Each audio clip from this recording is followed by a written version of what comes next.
Chika Minute! Suportado ni Karil ang pagpapasexy ng boyfriend niyang si Dingdong Dantes. E paano naman kapag si Karil na ang magpakadiring? Makichika tayo kay Larson Tiago. Hindi isa o dalawang men's magazine lang ang nanliligaw kay Karil para mag-post ng sexy. Sabi raw ng mga humihimok sa kanya, dapat na rin siyang magpa-sexy. Ngayong todo pa sexy na sa pictorial ang boyfriend niyang si Dingdong Dantes. Pero anumang alok ang ilatag ng iba't ibang men's magazine, matigas pa rin si Karil sa kanyang pagtanggi. It's not my line, I will just support him kung gusto niya gawin yan.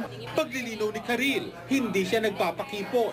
Wala naman akong parang masamang tingin dun sa mga ganun, pero hindi lang siguro nababagay sa akin as of the time that they asked me to do it. Tagagaling lang ni Karil sa Amerika, kung saan siya nagbakasyon at dumalaw sa kanyang lolo at lola. Nasa bansa na raw siya nang rumampa si Dingdong sa Bachelor Bash. Pero mas pinili niya na wag na lamang pumunta para hindi siya makaagaw ng atensyon kay Dingdong. Napanood ko na sa Chika Minute. All over the internet siya, syempre, diba? So yun, galing. Talaga nagtitilian yung mga tao, parang wow, madami na pala akong kaagaw. Larson Tiago, updated sa Showbiz Happenings.